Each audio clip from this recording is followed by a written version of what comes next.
Malappuram കുറ്റിപ്പുറത്തെ nurse Ameena ജീവനൊടുക്കിയതിന് പിന്നിൽ ആശുപത്രി മുൻ മാനേജർ അബ്ദുറഹ്മാന്റെ മാനസിക പീഡനമെന്ന പോലീസ് കണ്ടെത്തൽ. രാജിവെച്ചിട്ടും പിരിഞ്ഞുപോകാൻ അനുവദിക്കുകയോ എക്സ്പീരിയൻസ് സർട്ടിഫിക്കറ്റ് നൽകാനോ തയ്യാറായില്ലെന്നും അന്വേഷണത്തിൽ കണ്ടെത്തി. ഇന്നലെ അബ്ദുറഹ്മാനെ പോലീസ് അറസ്റ്റ് ചെയ്തിരുന്നു. സമീർ ബിൻ കരീം മലപ്പുറം ചെയ്യുന്നു. സമീർ, ഒരു ദീർഘകാലം ജോലി ചെയ്ത സ്ഥാപനത്തിൽ നിന്ന് ഇറങ്ങുമ്പോൾ കൊടുക്കേണ്ടതായ ചില സർട്ടിഫിക്കറ്റുകളുണ്ട്, ചില അവകാശങ്ങളുണ്ട്. അതൊന്നും കൊടുക്കാതെ മാനസികമായി മാനേജർ പീഡിപ്പിച്ചു എന്ന് സ്ഥിരീകരിക്കുകയാണോ പോലീസിന്റെ അന്വേഷണം?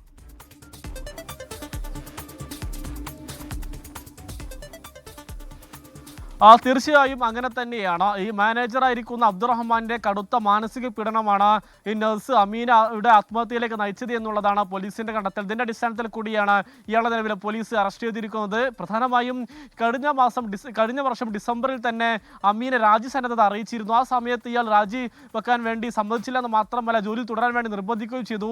അങ്ങനെ ജൂൺ വരെ ഈ ജോലിയിൽ തുടരുകയും ജൂൺ മാസത്തിൽ വീണ്ടും രാജി നൽകുകയും ചെയ്തു. അങ്ങനെ അതിന് പിന്നാലെ ഈ 12-ാം തീയതിയാണ് അമീന ആത്മഹത്യ ചെയ്യുന്നൊരു സംഭവം ഉണ്ടായത്. 13-ാം തീയതി അമീന ഈ ആശുപത്രിയിൽ നിന്നും ജോലിയിൽ നിന്നും ഇറങ്ങുകയും പിന്നീട് വിദേശത്തേക്ക് പോകാൻ വേണ്ടി തീരുമാനിക്കുകയും ചെയ്തിരുന്നു. അതിന് തലേ ദിവസമാണ് ഡ്യൂട്ടി കഴിഞ്ഞ് നിൽക്കുന്ന സമയത്ത് ഈ മാനേജർ ഇവരെ ക്യാബിനിലേക്ക് വിളിക്കുകയും ക്രൂരമായ രീതിയിൽ മോശമായി ചീത്ത പറയുകയും അനാവശ്യമായൊക്കെ തന്നെ ഭീഷണിപ്പെടുത്തുന്ന ഒരു സാഹചര്യം ഉണ്ടായി.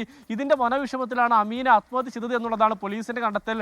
അമീനക്ക് മാത്രമല്ല, ഈ ആശുപത്രിയിലെ കൂടുതൽ ജീവനക്കാർക്കും അബ്ദുറഹ്മാനിൽ നിന്ന് മോശം സമീപനം ഉണ്ടായിട്ടുണ്ട് എന്നുള്ളതാണ് പോലീസ് വ്യക്തമാക്കുന്നത്. അത്തരം ഒരു മൊഴികളാണ് മറ്റുള്ള ജീവനക്കാരും നേരത്തെ ജോലി അവസാനിപ്പിച്ച മടങ്ങിയ ആളുകളും ഒക്കെ തന്നെ പോലീസിനും ഒക്കെ തന്നെ നൽകിയിരിക്കുന്ന മൊഴി എന്നുള്ളതാണ് ഏറ്റവും പ്രധാനപ്പെട്ട കാര്യം.